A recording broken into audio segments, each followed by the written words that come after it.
Hi, I'm Jeff Ray, your host for Economic Outlook. Thanks for joining us. We hope you'll make plans to tune in each week on WNIT, WNIT2, online at WNIT.org, or listen to our podcast on most major podcast platforms as we discuss the region's most important economic developments and initiatives with a panel of experts. The South Bend Elkhart Regional Development Authority recently awarded $40 million in Ready Grant funds to 19 quality of place projects in the region that will be leveraged to infuse $465 million of total investment. We'll dive deeper into how that program will impact our communities coming up on Economic Outlook.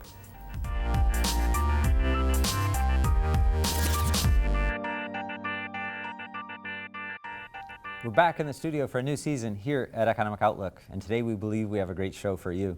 The state of Indiana set aside $500 million for the READY program, which encourages regional collaboration and data-driven long-term planning that will attract and retain talent in Indiana. The IDC awarded grant money to 17 regions across the state, including a maximum grant amount of $50 million to the South Bend Elkhart region.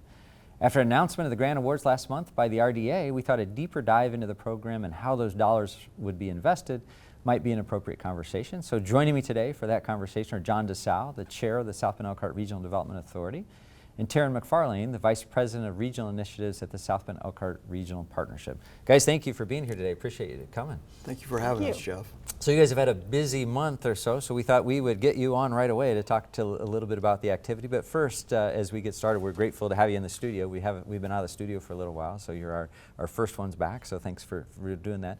John, just to maybe help start the conversation, talk to us a little bit about, one, tell us about your day job, what you do, and then your role in the Regional Development Authority. Oh, absolutely. Thank you again, Jeff. So my career has been in engineering and manufacturing of race tires for more than 30 years, both in St. Joe County and Marshall County with Hoosier Racing Tire. And I recently had retired as its president at the end of 19. Since then, I joined Industry Labs at Notre Dame, a local economic development effort trying to help local manufacturers in our three-county region of St. Joe, Marshall, and Elkhart County, in order to become more productive, resilient, and to grow and attract talent. And we work with these local manufacturers and connect them, especially with resources at the university. And since then, I've been a chairperson of the RDA from the early days of regional cities, going back to 2015. Good. And Taryn, how about a quick introduction for you too? Tell us about the South Bend Elkhart Regional Partnership and the work you're doing there.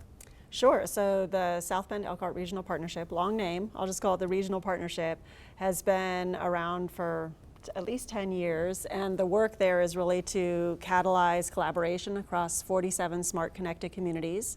So we work in 3 counties in northern Indiana and 2 counties in southern Michigan, and it's really to accelerate and amplify the work that our partners are doing in economic development, higher education, and industry.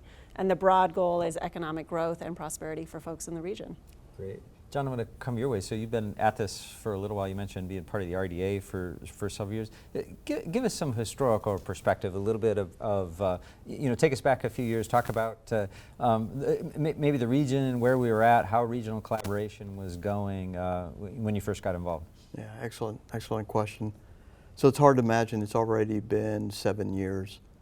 So back in early 2015, some local people, local county representatives in Marshall County approached me and said, hey, there's this thing called the Regional Development Authority we're considering, and there's this Regional Cities Initiative. And I knew a little bit about regional cities. At the time, it was being promoted by Governor Pence. And I didn't really know what the RDA was going to consist of, and I didn't understand the responsibilities or the duties. Back then, it's dramatically different level of collaboration today as it existed in 2015. 2015, there wasn't a region. We were 3 separate counties, everyone doing what was best for their municipality, their city, their county, but we didn't collaborate as a region. Quite frankly, and I would tell this all the time, I didn't really care what was going on in Elkhart. I was running my own business in Marshall County, had plenty to do, and what was occurring around me was we weren't paying a lot of attention. And I think that sentiment was pretty common amongst all of us. So back in 2015, there was this big prize, a $42 million award At the time, it was going to go to 2 regions. Ultimately, it went to 3 regions. We were fortunate enough to be one of the 3 regions that won that original RCI grant money. But the biggest thing that came from that was this collaboration, this collaborative effort. I remember attending just dozens of meetings with literally thousands of people overall who came together for the first time and said, as a region, what do we need in order to improve quality of life, quality of place? How do we attract people? How do we retain the talent we have in the area? And the first time ever, you have people from Marshall County and Elkhart County and St. Joe County coming together and discussing as a group, what's our region need? And it was very rewarding. And it gave me a lot of hope that our region was going to prosper. Great. Taryn, I'll come your way. Because you're a little newer to the effort here, what was it that attracted you to the opportunity to come and work on behalf of the broader region? So I will say with pride that I am an intentional transplant to the region. I moved here actually in 2008. So like John, had just been in South Bend, Mishawaka area, and just sort of, I'm here, things are happening. But my career has always been around public-private partnerships and prosperity and that kind of thing. So when I saw the position was open at the regional partnership, I jumped on it. Fortunately, they agreed to hire me. And so I joined in the spring. And the partnership had already secured the dollars from the state. And now we were going to partner with the RDA to make that distribution. And that's really my role at the partnership.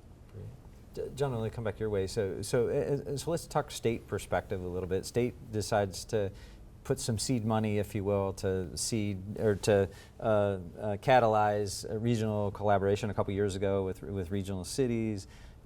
Sees a formula that works pretty well, right? With really Evansville and Fort Wayne and South Bend, Elkhart areas being the success. So the state decides to go back and do some more about this. Talk a little bit about just sort of the evolution of READI and maybe the thinking behind the state of Indiana and what they were trying to accomplish with those dollars. Yeah, very, very good question. So, even at the time, the concept of regionalism was really new. It had been done in a few areas around the nation, but not necessarily in Indiana. And, we've discussed it many times, the foresight, the leadership of the state of Indiana, IEDC, the governors, to put forth a program to encourage regionalism. And $42 million for regional cities is a great catalyst to get a lot of people at the table, talk about worthwhile projects that the region needs in order to catalyze that. How do we improve this region for a place to work, play, and live? So from that, and I think our region has done a really good job. We've had a significant return on that initial $42 million investment.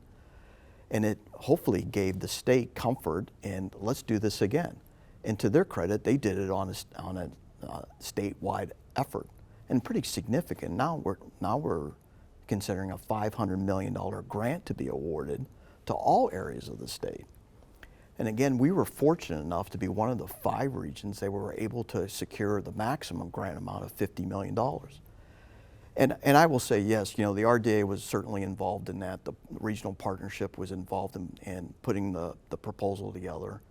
But again, it's the local communities, the 3 counties, all the stakeholders, all these people coming together, honest, forthright, open conversations about what is our region need in order to grow and to be a place people want to move to and live in. And you got to give credit to all these people. So we put forth together as a region a really compelling proposal. The state obviously saw merit in it and awarded us an additional $50 million grant to continue the work that had started in 2016. Right. And we teased in that similar regional cities that will catalyze millions, multi-millions, hundreds of millions of dollars in investment on top of it. Taryn, let's maybe get a little more into the weeds of READI a little bit and talk about so sounds great, free money. We can do lots of stuff with this, but the state had some specific ideas about where and how this money should be spent. So talk a little bit about maybe kind of the guidance or the process even of deciding if you had this money, where you might spend it. Sure. So READY, from the state's perspective, was really around talent attraction and talent retention and economic development. So that's really about the people, more people coming and living and working in Indiana and in our region. And I always think of talent attraction as also continuing to attract the people who already live here, right? It's a great place. I want to keep living here. I want my kids to live here. And are the individual projects, should the region receive the money, will those individual projects be transformational quality of place projects that are going to be signature things that are going to entice people to move to the region or stay in the region? So that's the broad guidance that the state had given our region. And then our region, I think, took a very intentional approach to that award in collaboration with the RDA. So putting out a public call for proposals, a request for proposals, allowed us to hear from every corner of all 3 counties that were eligible to apply, and a wide range of project types and project ideas. So the request for proposals included housing, it included arts and culture, included economic development, and I know I'm missing one. I knew I would blank on the 4th one. Arts and culture. Oh, athletics and recreation, Sure, yeah, trails. sorry. We all should have known that. I'm sorry. Yes. We should No, have. no. So with the idea that a specific project in any one of those categories was going to really be meaningful in that particular region and community. The RDA did that process over the summer and resulted in a September board meeting where they themselves were reviewing and deciding on those projects. Great. John, I'll come back your way, and I'm going to skip away. But I actually want to move more. Taryn talked about talent attraction and retention. So if you put your CEO hat back on, you're running one of the larger companies in the area, you're trying to attract talent from all over the world. Give us your perspective as a CEO in this region for some time in that effort to try to attract talent here, and even what kind of limitations there were to you getting that talent. Yeah, it is a significant problem. If you're running a company of any size with any degree of sophistication, we all know that if you want to do the best at anything, you've got to attract and retain the best talent you can find.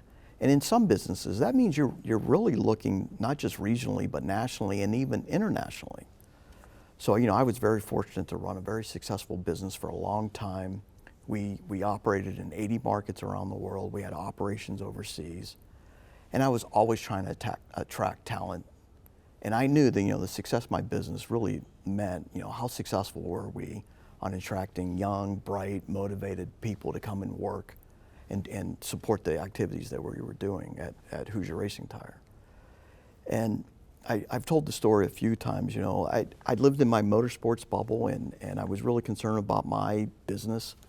And I wasn't really involved in a lot of economic activities, to my own detriment, quite frankly. And then I remember this vividly, because this is my motivation. I was trying to attract a very specific person from a competing company to come and work for us. Somebody I really respected, had great capability and ability, and I thought could really take our business to the next level. And we were fortunate that, we were a successful business, and we could meet wages, meet benefits.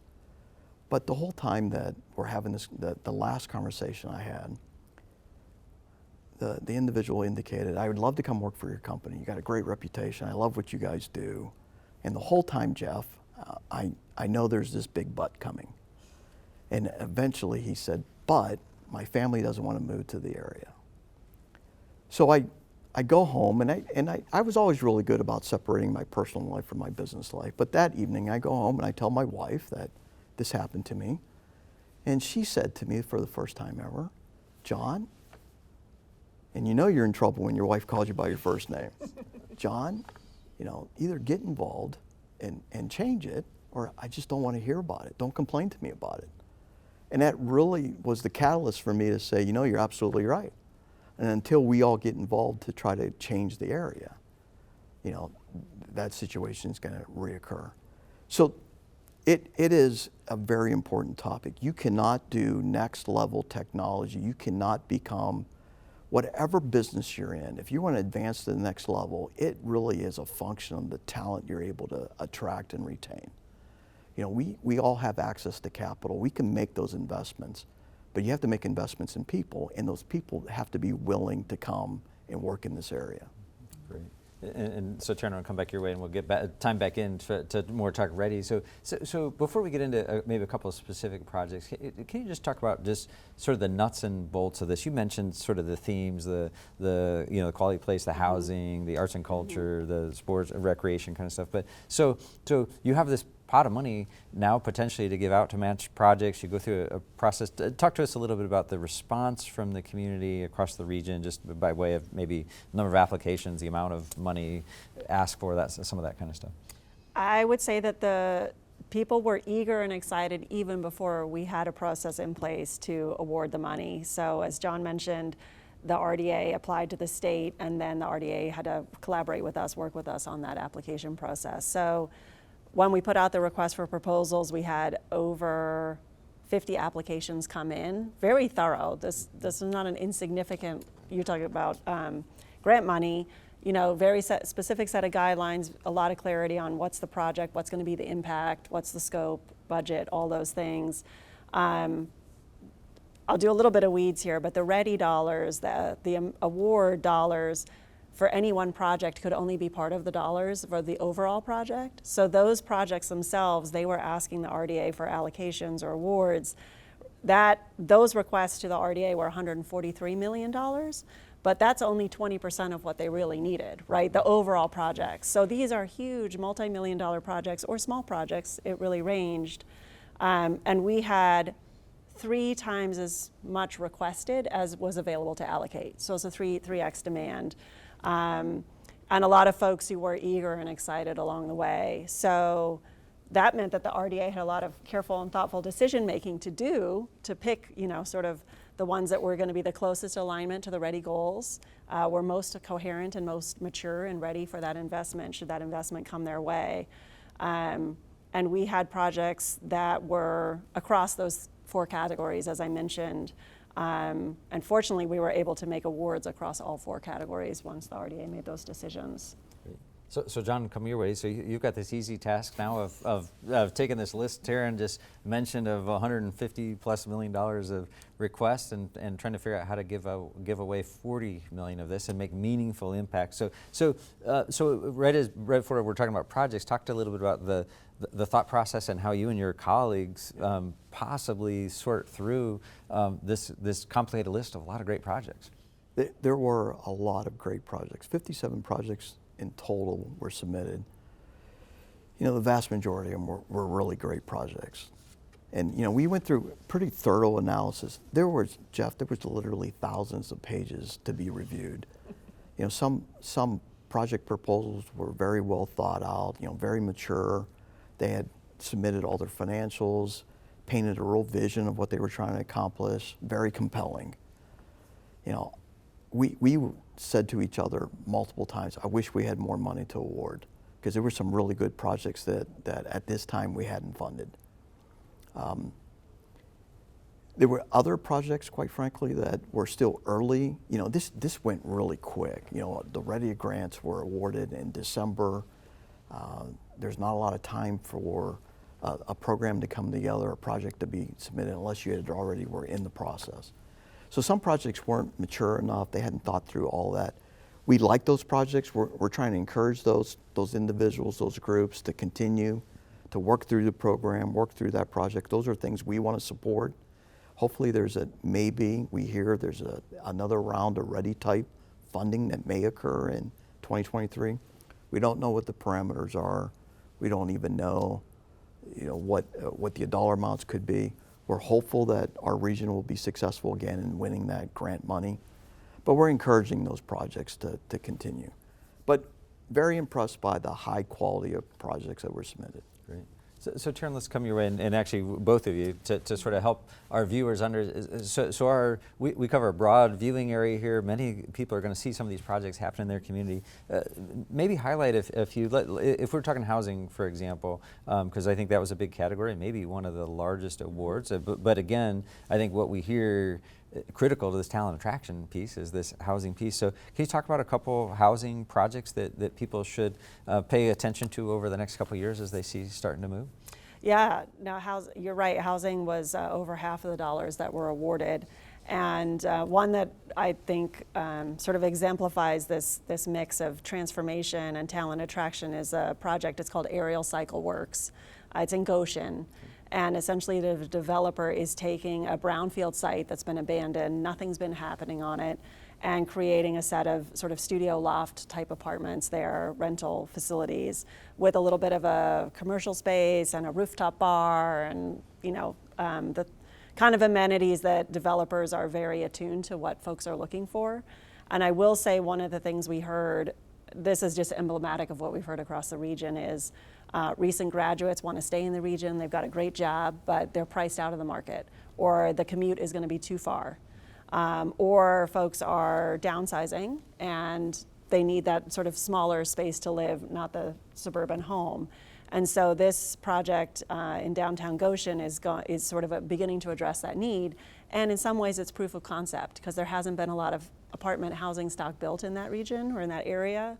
And so that will then say, okay, this works. And other developers can say, okay, you ran the numbers, it was leased out, it's a high demand, we can do it as well. And I know there's another one in Marshall County. There's a couple housing projects if you want to talk about another one, John. Yeah, so in our last 4 minutes, and I wish we were going to run out of time, but yeah, if you could highlight just some of those key projects around that people will want to pay attention to. So housing is an important topic. We all keyed in that we need good quality workforce housing at multiple price points. But there's been some models that have worked really well in Marshall County, in the community of Culver. There's a very significant housing development that's going up. It's a combination of single-family homes, duplexes, apartments, with amenities, a community clubhouse, swimming pool, so on. Something very similar had been done recently in Plymouth, performed very well. In the city of Plymouth itself, on Water Street, there's a dozen duplexes that will be built because of the Ready Grant proposal. So housing throughout the 3 county regions has been key. Great. Yeah. And so let's touch on a few others, just because we mentioned those other categories. So like arts and culture, for example, was an important one. Some great projects, it looks like, in Bremen and Elkhart, Marshall County, all over the place. Any others that we want to make sure we highlight besides this? Yeah, so arts and culture, we've got the Morris Project here in St. Joe. Yep. So that's great. And we've got Wellfield Botanical Gardens, so upgrading some of their facilities and the zoo. Yep. The other one that I think, there's Trails and Rec. So we've got some park projects. We've got a small project in Bremen, renovating that space there and some trail connections. And then we've got a mix in economic development. And one that I really like is Portage Place. And that is small scale economic development. We often think about chasing big companies, big factories, but when you can get an old building reutilized with small scale tenants and kind of have that neighborhood hub feel, that's really what Portage Place is representing. So to me, the highlight across all of Ready is just the scope of the projects, the size and the range. It's exciting. Yep. So John, talk a little bit about a time frame, and we'll give, before we leave, a website on where they can find more information about all the projects that we certainly didn't hit on all. But what's the time frame? When will we see these projects really get started and start to see things change in our communities? So this is, the funding source for all of this is the American Recovery Plan Act. And so there are some very specific timelines. So we have to make all the awards by 2023. Yep. The money has to be committed and spent by late 2024. So there's going to be an immediate economic impact. We'll see projects spring up here very quickly. And quite frankly, that became part of the decision-making process, that if the grant money is awarded, how soon can these projects break ground and begin? So Taryn, as folks are, we kind of scratched the surface and really talked more, big picture, but people want to know more about some of those awards. Where's the best place for them to go to find that information? So the South Bend Elkhart Regional Partnership, we have an entire page dedicated to Ready, and literally if you just Google Ready South Bend, you will find the page. It lists all the projects, and over the coming month we will release more information about each individual project. their project lead and a little bit more detail there. Great. So yeah, Great. Google search. And John, I'm going to give you the last word. So, so you hinted at the legislator will think about Ready Part 2. So how about a 30-second elevator pitch to the General Assembly as to why Ready 2 should come this budget cycle? Yeah, thank you, Jeff. Thank you for giving me the last word. No pressure. So, no pressure. So I do think our region has been very good stewards of the money. Regional Cities was very successful. No doubt in my mind that Ready will be successful also. We're obviously in favor of a Ready 2 proposal. I think we would invest that money. There's continuation of some of those projects that didn't find funding this time around. This region, I think the state could look at this region and recognize, rightfully so, all the good work that's been done, the good stewardship, the collaborative effort. We have really created a region now. 6 years ago, we were just 42 separate cities, and today that's we're a real credit region. to your work, and so thank you for that, and thank you for joining me today for this conversation. I'm Thank really you grateful again for having us. for that. We'll be anxiously watching over the next couple months as these go forward. So. That's it for our show today. Thank you for watching on WNIT or listening to our podcast. To watch this episode again or any of our past episodes, you can find Economic Outlook at WNIT.org or find our podcast on most major podcast platforms. Like us on Facebook and follow us on Twitter. Please join us next week as we continue to cover the region's most exciting and important topics that affect you. I'm Jeff Ray. I'll see you next week.